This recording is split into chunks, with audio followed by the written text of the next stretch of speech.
Welcome to CWU Live. I'm Michael Walker. I'm joined by Norman Candy, CWU NEC Rep for retired members. Thank you so much for coming back on the show. Thank you. We are going to be talking about a recent retired members conference. First, though, something completely different. We're going to start with some news. If you're in the postal division, you should know via your reps that the CWU has judged the USO pilots in their current form have failed, and that it's time to recognise that fact openly. So right across the UK, CWU members are saying no to Royal Mail's optimised delivery model, or ODM, and calling instead for a sensible and workable solution that gives the company a foundation to grow, restores quality of service and benefits workers. And branches will be organising workplace meetings as we speak. And we can show you some pictures here. So this is a meeting from members of the West Central Delivery Office on Tuesday. You can see there, London says no to the ODM. Meetings like that will hopefully be going on around the country. Ralph Ferret, who is the divisional rep for South Wales and the South West, has put together actually a few brilliant videos on the problems with the USO. And this is a video where he discusses problems with the optimised delivery model. The second thing is fatigue. Look, particularly for the people doing walks and walks only, people who are non-drivers and therefore they can't do the paired vans, and we're basically doing these longer walks with a 90% call rate every day. What we found is that the level of fatigue that's happening for people who are having to do that day in, day out, 5 days a week, 52 weeks a year, was, we believed, just not sustainable in the long run.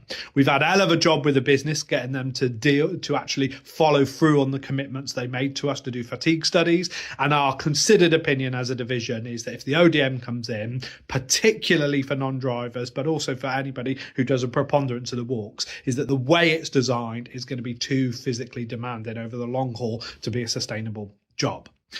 The next thing that we've had is that the plan was very brittle. And what we found is that as soon as you got some unexpected absence, some on the day sick, or volumes went up in a way that weren't anticipated, there was a huge problem with the ODM. We described it to our oppos in our division as being brittle. It couldn't take anything going much wrong. And we can see, by the way, that the business have largely acknowledged this, because for Christmas pressure, they've agreed to basically implement the union's preferred model, heavy and light, which I'll be talking about in the next video, instead of ODM for the Christmas period in almost all of the pilot sites. That's just a clip of a much longer video about the ODM, and then the follow-up about the union's preferred heavy and light model has also been put out. Ralph Ferret, brilliant communicator actually, and that's been shared on the CWU Facebook page. You can check that out there, and we'll have to get Ralph on this show soon as well. As I say, very good communicator, very good at explaining all those issues. For this show though, Norman, let's get on to our issue at hand, which is the Retired Members Conference in October.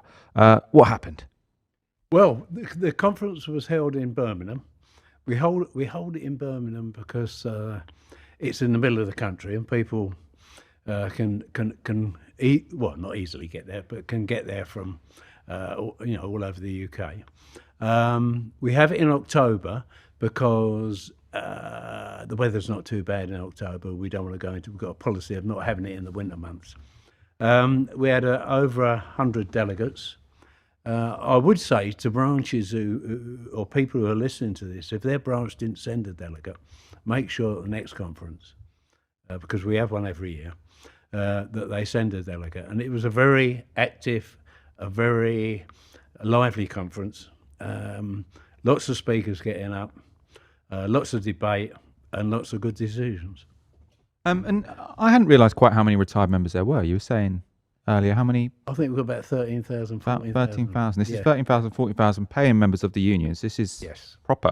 Yeah, retained membership. Yeah, retained membership. And what do you get out of being a retired member of the CWU?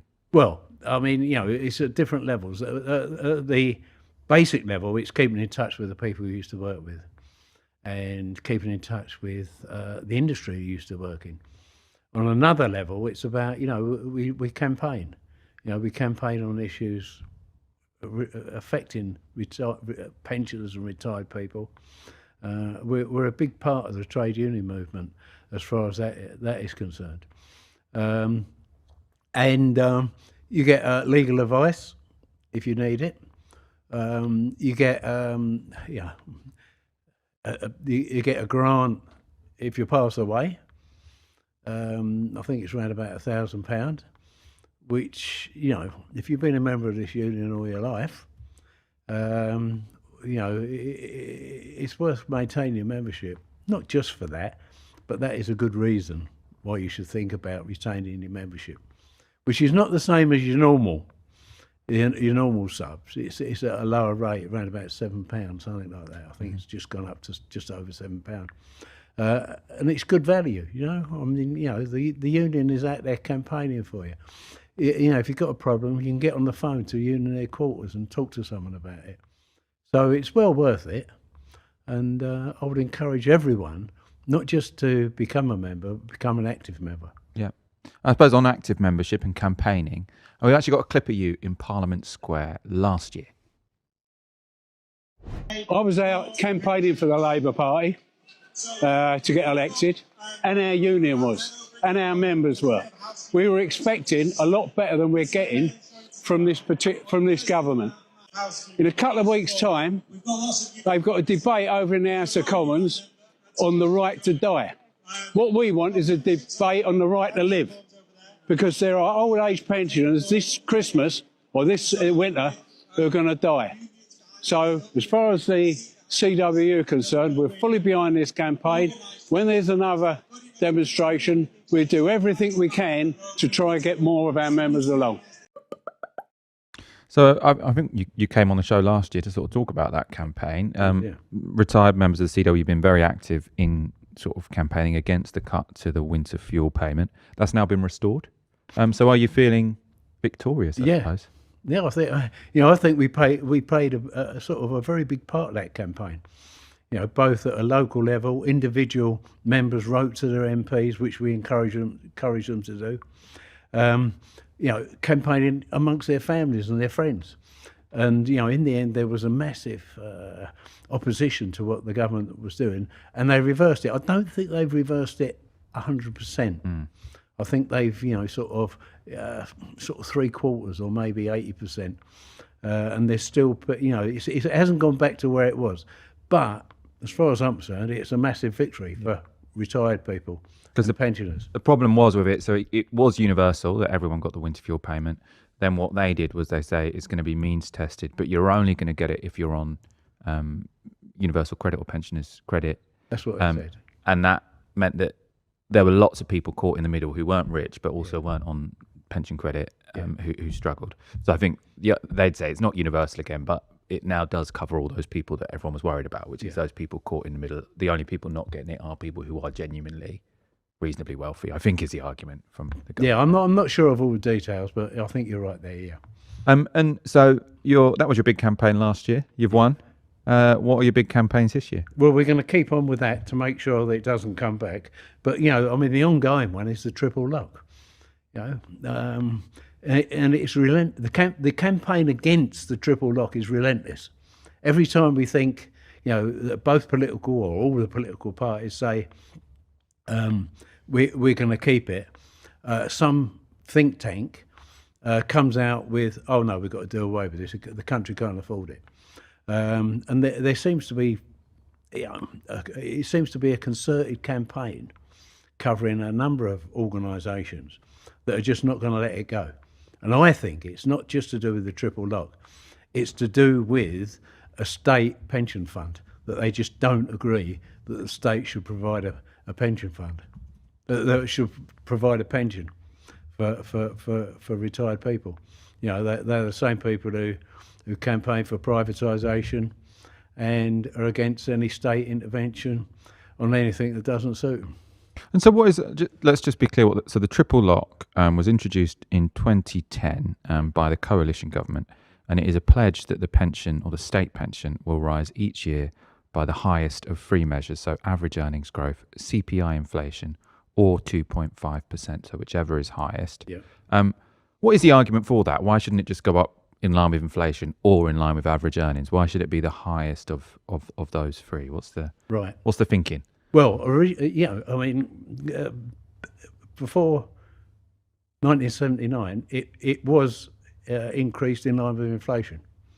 I think, I mean, I don't know the thinking behind the coalition. I was quite surprised when they brought it in, actually.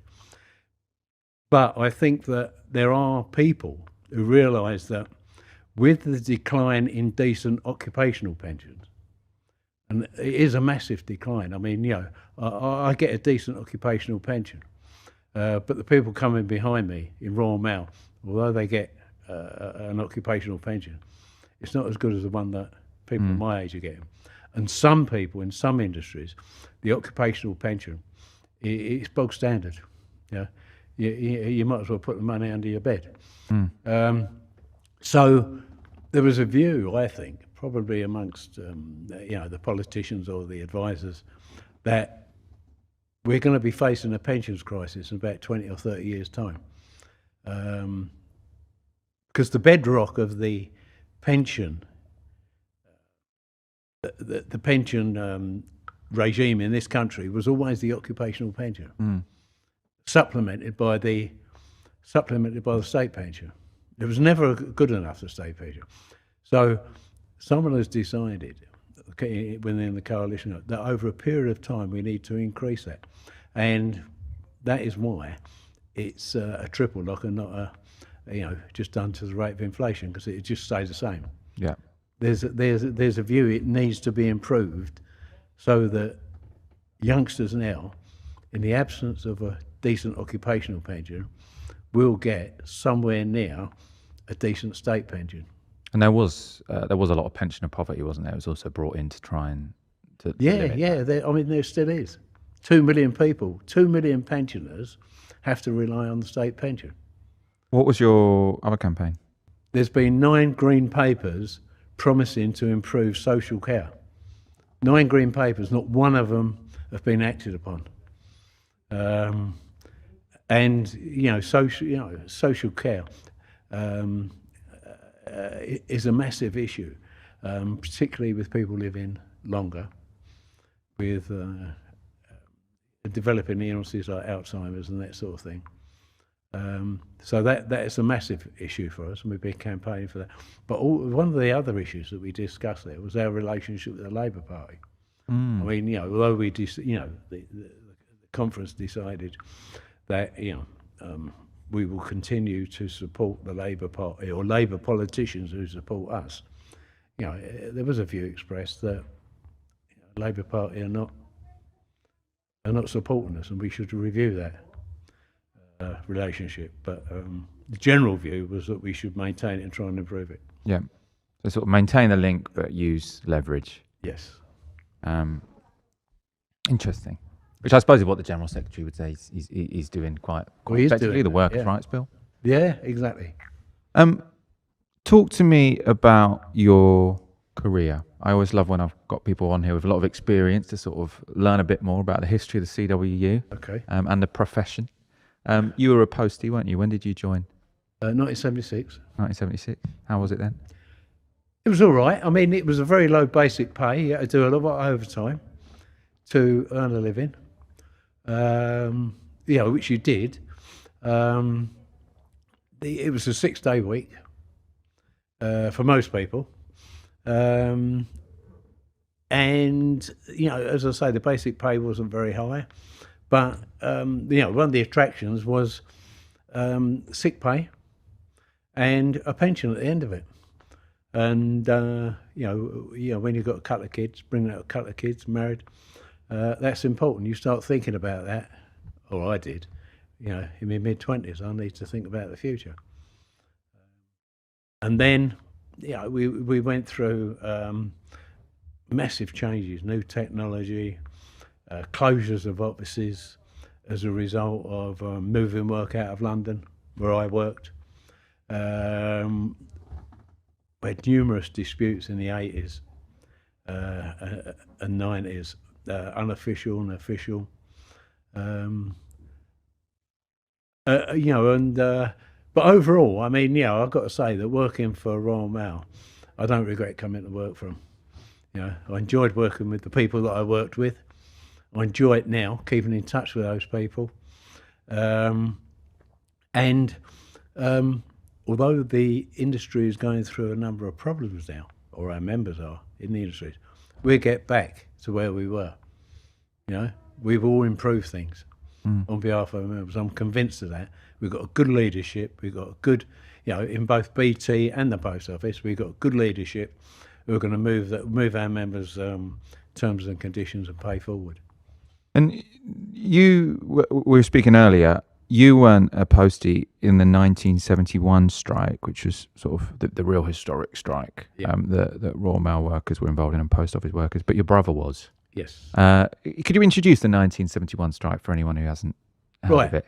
Well, the 1971 strike, you know, it was during a period when a number of unions were trying to break. I think there was a pay freeze, and the government decided, right, well, we're going to take on the postal workers, and this is all documented. You know, it's documented now. People have researched it, and they decided to take on the postal workers. Postal workers went out, all out strike. It was the biggest national strike since the 1920s. You know, there was other strikes, but this was a national strike. All the members were out on strike, and it went on for 6 weeks. And in the end, the union was forced back, not as a result of the members not supporting it, which they did all the way through, was that the union was facing bankruptcy. And unfortunately, they didn't get a lot of help from the rest of the movement. You know, I understand that. They got to look after their finances as well, these other unions. And the union was forced to go back to work. Tom Jackson had to stand up in front of the members and say, right, the dispute is coming to an end. Having said that, I mean, Tom Jackson, in my view, was a good General Secretary. And following that, the union made a lot of progress on a lot of issues that it couldn't make before the strike, but could make made after the strike. You know, on pay, on increments, people didn't go on their full pay until they were in their 30s, I think it was. Not sure of the exact details of that, but they got that reduced so that people went on full pay, went on adult pay when they were 18 or whatever. Terms and conditions were improved, and you know, there's no question about it that you could look back at that period and say, well, the union, you know, some people say the union was defeated. Well, in the long run, they weren't. So they come back even stronger after that. The membership held up, and we were back in the game later on, fighting the employer, trying to improve our members' terms and conditions. And do you see parallels with today? Yeah, I do. Yeah, I see parallels with today. You know, we're going through a difficult period, but we'll come back from that, and we will get our members, you know, decent terms and conditions over a period of time. Well, more generally, what do you think current members can learn from retired members in the CWU? It is a different situation now, and I wouldn't try to tell people how to deal with these things. All I'd say is that, you know, a strong union and a strong membership benefits you. You know, it does. In the long term, you will benefit. You and your family will benefit. I mean, look, I left school without any qualifications. I brought up 3 kids, and I own my own house, and it's paid for. And I've got a good pension. Now, I didn't get that for no reason. I got that because people before me built up this union. We fought for this union, and we created, you know, the situation that allowed me to do that. And this generation now is going to do exactly the same. Take a bit of time to get back where they were, but they will get back to where they were. Do you think people believe that at the moment, or do you think people are struggling to sort of see that? Because I think lots of people of my generation think that's just impossible. Those days are gone. Well, no, I don't think they are. I mean, they are if you want them to go. You know, and but you've got to fight. You know, you've got to make sacrifices so that you benefit. I mean, you know, we was out on strike. We was losing pay, but you know, I never look back at any of those periods and go, oh, you know, I wouldn't have done that. everything we did and everything you do is for a purpose. And I think I'm a living example of an ordinary person who has benefited from working in this industry and being a member of a good union. Mm. And when you talk to younger members now, sort of how do you think they're thinking about sort of the union, the job, the profession, their futures? You know, well, you know, I think some of them, and it's, well, I mean, when I say, see, our membership is not that young. Mm. I think the average age of our members is in their 50s. Some of those people will be, you know, a bit, say, upset about recent events, you know, problems that the unions had to deal with and the problems that they're dealing with at the moment. But I think, you know, in their heart, really, you know, they stay with the union, they're still members. And they understand, and I think the vast majority of them understand that sticking with their mates, being a member of a union, is in their best interests. Mm. I honestly believe that. Now, I mean, one of the things at the moment with, with youngsters, you know, I think, see, when I was a youngster, I was told, you know, you need to have a decent job, regular job, a pensionable job, and you need to try and buy your own place. Now, kids are coming out of university now with horrendous bills. I mean, I've got a grandson, and he's going around looking at universities. He's going to hopefully go to university next year. And I'm really concerned that he's going to come out of that university with a debt of about £40,000, £50,000. That concerns me. Well, he probably will, yeah. Yeah, and I mean, what sort of start is that for a youngster? So it's hardly, you know, it's hardly a surprise that these people, you know, maybe are not, you know, maybe they can't. They're not thinking about the same things that I did. I know they're going to university, and I never went to university. But I think that youngsters, if I was a youngster now and I was going to university and I was involved with the National Union of Students, I would be campaigning to get that £40,000 reduced. I think it's absolutely terrible. I mean, you know, Labour government brought that in, didn't they? Blair. There's the interest payment on it that's especially Well, the interest payment as well. nasty. I mean, it is, you know, it's horrendous. I mean, you know, I know people who went to university of my age. They got assistance on travel, accommodation, and all those people are now probably running the government or the opposition. You know, I don't know how we've stood for this, and how the youngsters stood for it. Let's hear from some young members. The CWU this week has put out a short video about its young members. Young people have so much influence. A huge influence. A big influence because they'll be the future. Young people are a breath of fresh air for a lot of places. Everything that young people do can help shape the future and make big changes in the world. When young people get together, amazing things can happen and real changes can be taken. Young people are more on social media, more involved in like the newer forms of internet media as well. So being involved as a young person, you can then use that influence, talk about the union movement and what that can do for you. We're engaged kind of politically, we are engaged kind of socially, we're engaged in the community. So it's really important that we bring all of those different life experiences into the CWU. So those were scenes from a CWU Young Members Conference.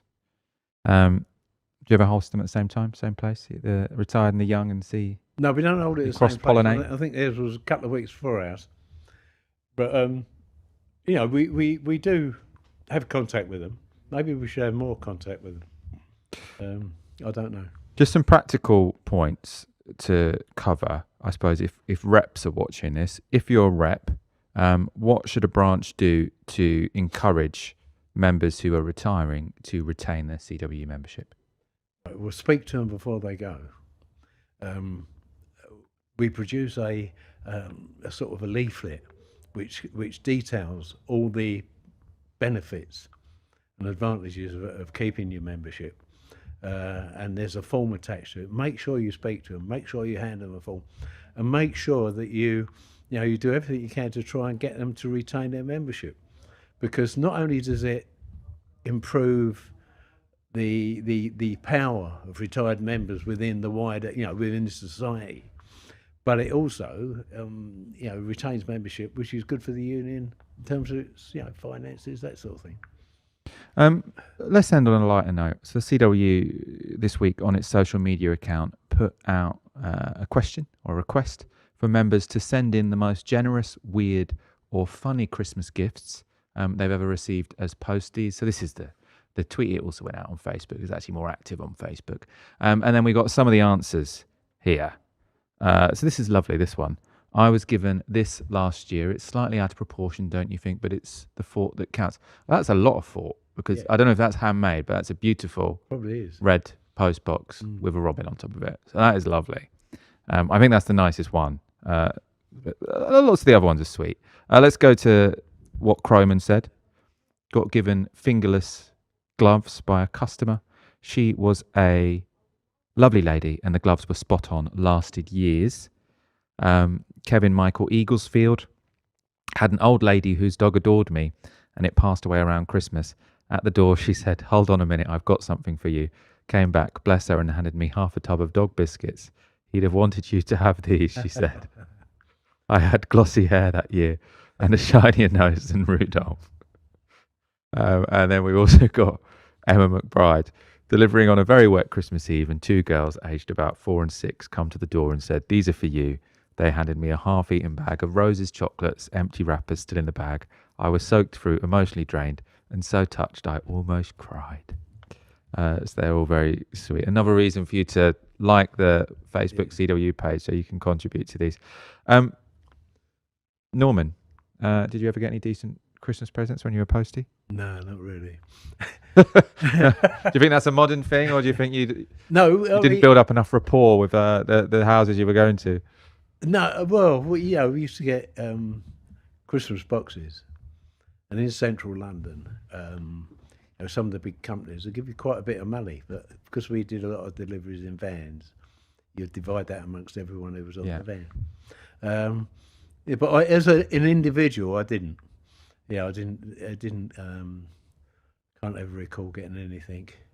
They're beautiful, those stuff, and them little stories. What I like at the moment is there seems to be a trend that people knit sort of caps to go on top of the pillow. I've seen that. The boxes. They put a lot of work into it, and I look at them and I think to me, I think there's people have got a special place. They think a lot about Royal Mail and about the postman. Delivers every day, see them walking down the street. It's comforting for a lot of people. And I think that's a demonstration of how a lot of people think about Royal Mail and the people who work for them. Yeah. Yeah. Well, there are a few complaints in that. Well, I don't know complaints. I think people were speaking a bit tongue-in-cheek, but it sounds like, were you aware of this? For one Christmas, Royal Mail gave employees a bag of seeds. Bag of seeds, I remember. That's Alan Leighton. When was that? Alan Leighton. It must have been early 90s. I mean, it was, you couldn't make it up, could you? So they just gave every postie a bag. A bag of seeds that you could. They weren't even a specific seed. They were sort of like, random seeds that you could sort of put on a bit of earth in your garden, and if you wanted to, and see what comes up. Oh, there were seeds for growing. I thought it was like sunflower seeds. No, they were growing seeds. They were growing seeds. And and when we got them, we thought, this is ridiculous. But having said that, I mean, I don't know if I should say this about Leighton, but he also had a phony bonus scheme, which we all got a certificate on how much we would get from it. And most of us didn't get a penny out of it. It was like a promissory note. Yeah. A note that you'll get this after some. Who was Lane? He was the head of the Royal Mail at the time, was he? Yeah. It wasn't Lane. What was it? Alan Leighton. Alan Leighton. Sorry. Alan Leighton. Yeah. I mean, he came from Asda. I think he's back there now, run there. Back there running Asda. Yeah. So maybe Asda workers will get some seeds this Christmas. Yeah, maybe they get some seeds. Yeah. Good luck. Let's end it there. Norman, it's always a pleasure you. having a natter with you on the show. You've got a lot of insights to bring. So really, and thank you for your work in with retired members. Okay, thank Quite you. inspiring. Yeah. That does it for this week. Thank you so much for watching. As always, we really appreciate you being here and supporting us. We'll see you again next week. Until then, stick with your union.